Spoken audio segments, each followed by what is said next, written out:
move to the second year of the decade, hindi rin mawawala ang mga bagong color trend na pwedeng gawing inspiration for things such as fashion and OOTDs, events at syempre sa home and interior design. Think Pantone's Color of the Year, ultimate gray together with a yellow hue called Illuminating. These are definitely the colors that will bring strength and positivity to everyone. For Dulux color experts, they have chosen Brave Ground as their color of the year. Meron itong warm and neutral shade of beige that is versatile and is easy to combine sa ibang color palettes. Leafy green color is also color trend this year because of its forest-like glow and atmosphere, lalo pat marami sa atin ngayon ang naka-work from home.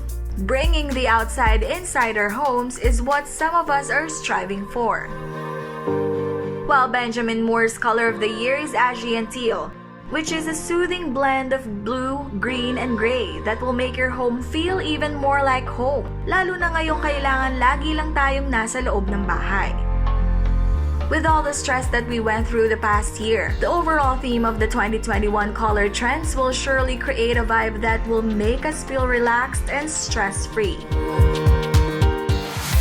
Join us daily here and on our official social media accounts as we give you tips to live every day beyond style.